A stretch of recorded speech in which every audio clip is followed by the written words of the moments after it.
and it's the triple two of Rico Gray putting a lot of pressure there on the 34 car, Jacob O'Connor, and Schumacher there in the 93 car from Glen as well. But out front, it looks as though Jacob O'Connor's got this one sorted out. They've all managed to get through turns 1 and 2 satisfactory this time round, but there's a bit of biffo going on there as they come through 3 and 4. Looks as though they're all going to get round reasonably well. 1 or 2 cars drifting out wide, but no real serious hits going on at this stage. Jacob O'Connor, one of those ones drifting wide through 1 and 2. A lot of cars going out towards the wall there. Julian Lynch getting a little bit of attention from the 991 car of Harley Robb there. Out front, Jacob O'Connor, the silver tri-rail there, looking pretty safe and secure in the lead. He's got about 10 car lengths over the battle for second place, which is Rico Gray, and the 5 car of Jay Holtham. Jay driving that car tonight, had a very good Canterbury Championship about a month ago, you might remember. The 99 car, driven tonight, Scott Manson's bought that car, and he's really getting that car singing along now, and he's in a solid 4th place there, with Julian Lynch and Shane Steer tucked in behind as well. So Jacob O'Connor, these guys much better behaved this time round compared to the first race where we had cars upside down. Oh, hello, as I say that, there's a car pushed into the 2 and 4 wall. That looked as though that was the 21 car for Daniel McNally responsible for that. And we'll wait to see whether the lights change, whether the driver can get going. That's the 521, isn't it, to Michael Harris, who got pushed into the wall there. We've got the Scott Manson car turned around there by Shane Steer, again in 2 and 4, and those two pretty much blocking 2 and 4 at the moment. Manson manages to get away, and Steer does as well. We've got a car backed into the wall between 1 and 2. That could be Michael Harris again. We've got a bit of contact between the tank of Julian Lynch there and the green car on the infield there. His number, I can't quite make out, the 71 car there of Martin from Westport. Good to see some visitors from Westport here in this grade. So out front, it's still Jacob O'Connor, that 34 car, leading the race from the 5 car of Jay Holtham. 3rd place there, Rico Gray in the triple G. And we see there's all sorts of action around the track now as Manson gets held up by the 21 car down the front straight there. And we've also got one turn round around the back straight, but he's got going again now as well. So there's Julian Lynch giving a bit of a serve as he coming out of 2 and 2. And we've got one coming up the wall here. There's Scott Manson doing his best to roll that car as they go along the back straight. You're going to get a look at the underside of the stock car if you're lucky down there on the grandstand. But the driver on the inside doing a damn fine job of avoiding that particular contact. Bit of a hit on the side of Matt Hand there as he goes round in the between turns 3 and 4 in Masterguard. But out front, it's Jay Holtham who's managed to take over the lead of the race. The 5 car crosses the start-finish line now, completes 8 laps of this particular race. Triple 2, Rico Gray having a good race there, and he's now in 2nd place. And we've gone red, because finally we've got that car up the wall. So Scott Manson doing his very best to get that car up the wall for about half the lap of the race, and finally as they go through 2 and 3, he's managed it. Okay, battle of the stocks, we'll just give you a quick update while there's a red. Just some points, 52 points, 11A and 9C. Carl Hodge and Jamie Hamilton, the ones that leads the charge at the moment. Back in 2nd spot, 31 and 186. So Andy McCabe and Jared Gray, 45 points. In 3rd at the moment, Ross Ashby and Shane Harwood on 44 points. Then we go back behind them, 89 Dale Robinson and 19 Malcolm Nartai on 43. And rounding up the top 5, 2NZ Peter Bingston and 10 Alex Bright sitting on 42 points. So just a wee bit of an update. Even though Wayne Hemme got the win there, he sits back down about 6th spot with Sonny Hammond, both him and Wayne on 38 points, Tony. And Sonny Hammond didn't necessarily have the best of races there, but we have seen some pretty fine performances from him this season here at Woodford. And there's no doubt about it, once he gets the hang of driving in a field that big, I think he's going to start contributing more and more points to that pairing with Wayne Hemme. Absolutely. So, and I think Wayne will be looking forward to getting up to that side of things as well. This is probably the biggest problem is a lot of these local Christchurch cars, some of these guys are still reasonably new, and it's not often they get to race in a field of 32 super stocks or 31 super stocks, including themselves. So it's probably a bit nerve-wracking for them, isn't it? Well, it's actually not many people get the opportunity to race in a field that big because, of course, in a New Zealand title, you're restricted to 26 cars. cars, and that would normally be the type of number that most tracks would run. Of course, Woodford Glen is a slightly bigger track than most. There's a bit more room, and that's why we have the ability to run 32 cars, stock cars or super stocks in a race. Well, we went down and talked to a lot of the guys earlier on before the racing started, and they said they love the long straights here at Woodford Glen Speedway. Bit tricky on 3 and 4, but 1 and 2's pretty easy to get around. They reckon they don't really take the foot off going up round 1 and 2. No, that's right, and they do put, I think some of them have said they put their highest gearing sets of the season in when they race here at Woodford Glen. They don't do any quicker speeds than they do at Woodford Glen here at Battle of the Stocks. So. Now, they tell me that I think they put a radar detector here a few years ago, and it was something around about 132 kilometres an hour down the front straights here at Woodford Glen Speedway in a car that's designed, it's a couple of tonne? Yeah, 1.5 to 2 tonne of super stock. So it's amazing. Imagine if you're doing 137 kilometres an hour and you hit somebody or hit a brick wall and you go from that to zero. What sort of impact? So these guys, you'd have to be a couple of sandwiches short of a picnic actually to race a super stock, wouldn't you? It has been suggested by a few people in the past, but most of them are really nice, intelligent guys. So I don't think it's true. Well, yeah, so of course the Suck It Up Super Stocks coming out a little bit later on, heat number 2 for those guys. Big thanks to Suck It Up. And up next, just while we've got a wee bit of a delay in the program while they peel that stock car off the wall over there up on turn 3 and 4. The guys, the crash crew, doing a fantastic job out there as they usually do. It's probably one thing we don't really touch a lot on is the volunteers that we have around here at Woodford Glen Speedway. You see guys running around the outside with torches and stuff, making sure everybody's all right. There's even the guy down there that waves that red checkered thing flag, does a fantastic job, and they're all volunteers, and it's a fantastic. Without volunteers, Woodford Glen Speedway would be absolutely nothing. And even you, Tony, too, the highest paid commentator here. It's fantastic that you give up your Friday night with your no friends and your no life from the old people's home and come here and commentate with us. So it's fantastic, and thank you, Tony, for being a part of my season, and you really do make it for me because it makes me feel so much better. Well, it's seniority, isn't it, really? That's what it is. It's seniority in the commentating ranks. I've been around, done the hard yards, watched the racing over 20 years. Yeah. And, it's just natural that I should know more about it and be able to talk about it better than you. Okay, there we go. I'm just a loud, obnoxious, and, extremely entertaining but embarrassing at times person. Oh, absolutely. The Jeremy Clarkson of Woodford Glen. Absolutely. So anyway, look at that nice moist track out there. Looks fantastic, folks. It's definitely doing its thing, what it should be doing anyway. And it's holding up real well. This heavy low cloud tonight will stop the moisture from escaping out of this track and keep the moisture in there. It'll stay nice and so moist. He hates that word. Nice and moist. Yes, it is. I said it. I didn't want to say it. Right, yeah. So we're turning that car off there now, and we can finally see the number on that particular car. Good luck with that, because I can't. Alrighty. It would happen in the darkest part of the track, the most difficult part to see from the commentary box, wouldn't it? That's the problem. That is 21C. Who's that? The 21C car, so that's Daniel McNally. He was involved in a bit of the argy-bargy earlier on in this particular race, so he's had a thoroughly good look at the Woodford Glen track surface close up, courtesy of Scott Manson in that 99 car. So we're 8 laps down. The first 5 cars have completed those 8 laps. Jay Holtham on the lead at the moment from Rico Gray, Jacob O'Connell in 3rd, Harley Robb in 4th, and Vaughan Fairburn just crossed the start-finish line in that 17 car in 5th place.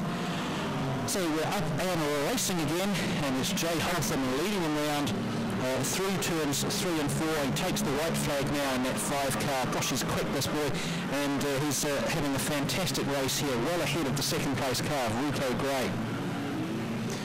So a little bit of contact down in turns 3 and 4 there, with Shane Steer putting a bit of a steer on the visiting car from Westport. But as the checkered flag's about to come out for the 5, Jay Holtham takes that comfortably enough.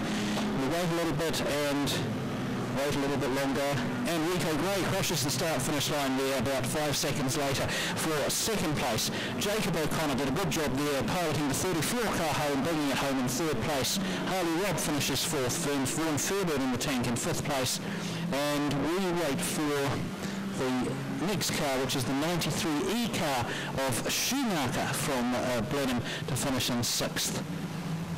Okay, folks, I was too busy text pissing to taking the piss out of someone down there. That's all right. It is in first spot the car Jay Holtham. Now he's the current Canterbury champ, I'm led to believe as well.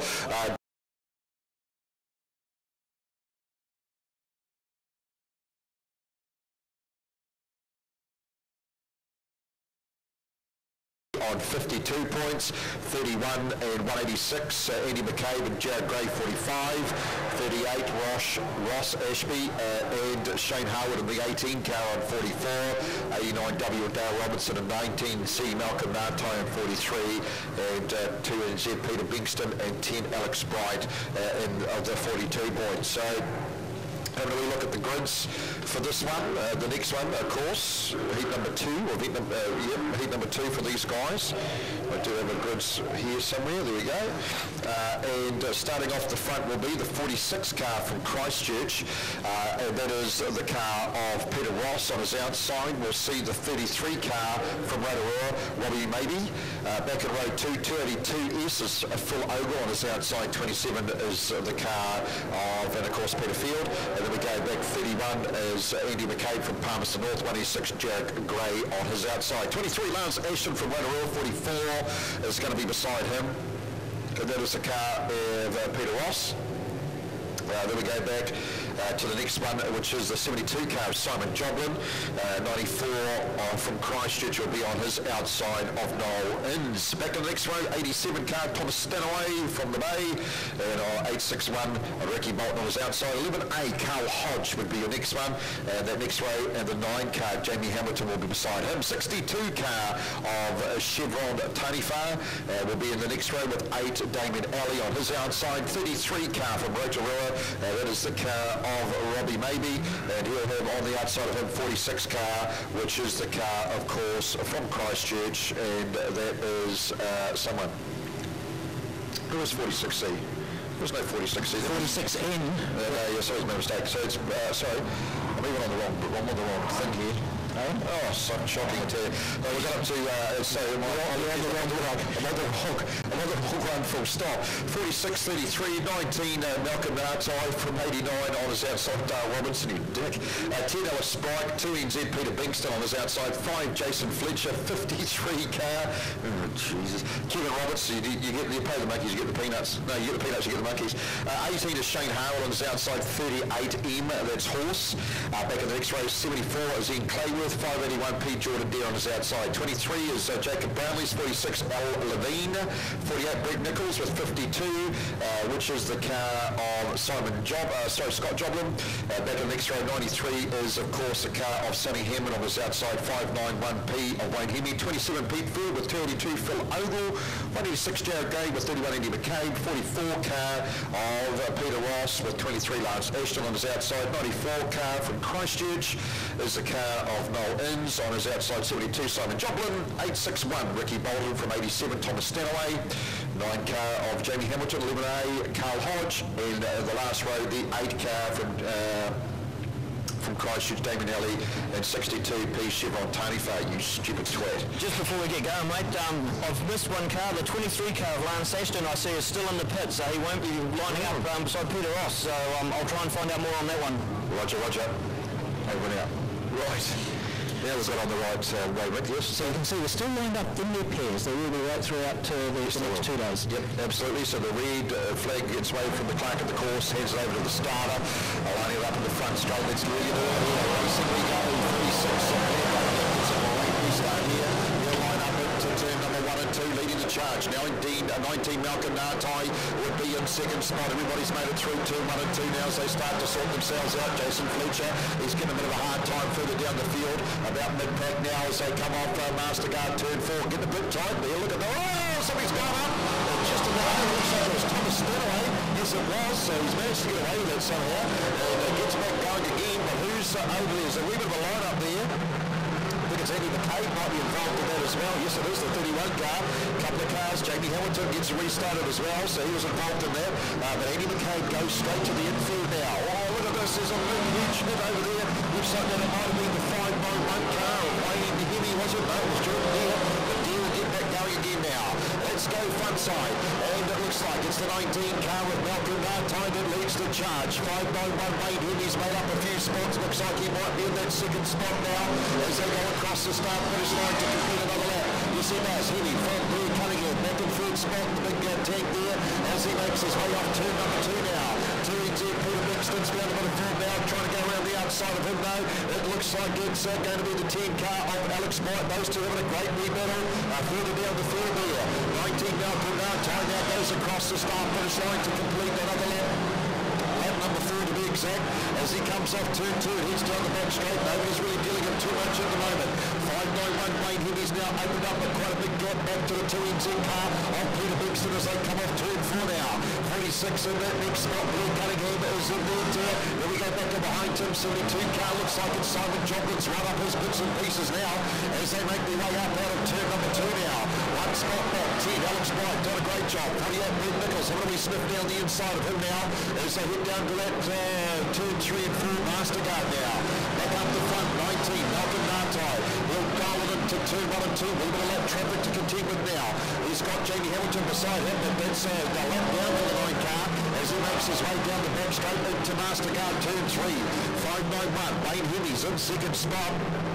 Comes off turn number 4 now, lines it up for that front straight, gets across the start finish line. Red Walker's done a fantastic job. 2NZ, Peter Bixton's back in third, being pushed all the way by the 72 car of Scott Joplin as they come off turn number 2 now. Back behind him, the 46 car of Glen Cunningham's got a wee bit of in between him and the 48 car of Brett Nichols is in that next spot now. One spot back the man from Wellington, the 89 car of Dale Robinson, who's had a good season. He'll go across the start finish line of that next spot now. One spot back in behind him, it looks like it's going to be the 38 car of Horse in the home built, his home self-built tank now. He'll come off turn number 2 with the 282 car from Stratford, Phil Ogle, that next spot now. Let's have a look for a front running machine. 19 Malcolm Martine. He's been caught up by the 591 car with Wayne Henry now sneaks down the inside of him coming off turn 2, and then puts Martine back in the second spot now. A little bit of that traffic there for Wayne Henry. It looks like Jason Fletcher's had a bit of an oops coming off turn 4, but he's got this thing down him beautifully now. Martine still holds off that second spot. Big gap back, 72 car. He's actually probably only about 2 or 3 lengths back. He's got 9 Jamie Hamilton in front of him now. Get ducks down the inside. That's the 72 car of Simon Joplin now. 2NZ Peter Bixton's in that next spot back and forth now as they go across the start finish line to complete another lap. That's lap number 11. It's just been completed by the 591 car with Wayne Henry. Comes off turn 2, lines it up for the back straight, hitting the Mastercard now. Back behind him, still the 19 of Malcolm Martine. He's about 10 back in second spot. Bit of a gap back in behind him and 2 to the next place machine, which is the 72 car of Scott Joplin. Joplin's having a look down the inside of Martine. Does make it stick too. Looks like Martine's lining him up for a bit of a spot going up between 1 and 2, but leaves him alone. As Martine now drops back to the third spot. Some pretty fast racing going on here for this heat number 2 of the super stocks, the Suck It Up 591. Wayne Henry, look at this. He's got a big gap opened up now. He's about 25 in front of the 72 car of Joplin. But Joplin's been caught up by the 19 car of Malcolm Martine now as they come off turn number 2. Back behind him, Peter Bixton. He's in that big spot, leads on. And that is for a car 10, Alex Bright, by the looks of things, that's parked up on turn 4, Tony. We got caught up in the action just about a lap prior when we saw the leaders go through, and I think that was putting a little bit of a attack on someone, not sure if it was deliberate or not, and then he got attacked by the leaders coming through from behind. Obviously that's pretty heavy sort of stuff. Bro, William Hemi. Real, isn't he? What a drive!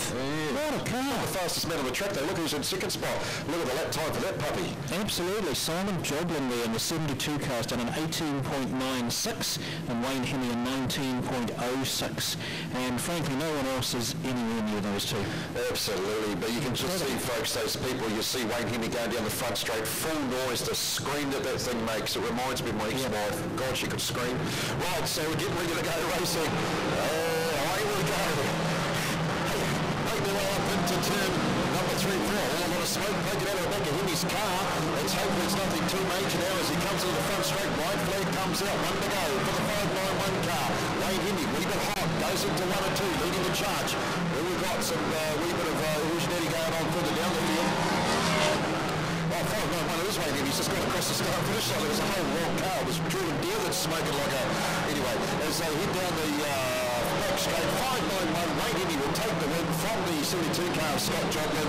Third spot, 19, Malcolm Nartai. Fourth, 2NZ, Peter Beakston from the 46 car of Blue Cunningham holds off fifth. Sixth was the 89 car, Dale Robertson. Seventh was the 48 car, Pete Nichols. Eighth, the 87 of Thomas Stanaway. Ninth, the 581 car of Jordan Deere with a lot of smoke poking out the side of him. And then back in 10th spot, Horse, the 38 car of Ross Ashby. Tony T. And just that top 10 just reads like a who's who of superstock racing in New Zealand, doesn't it? Wayne Hemi, what can you say? Just an awesome drive. Heaps of power, heaps of grip, and the ability to be able to put that car where he wants it on the track in order to pass with the minimum of contact, maximum effect to keep his speed up. And Wayne Hemi just lap after lap was the quickest out there. Joblin came through the field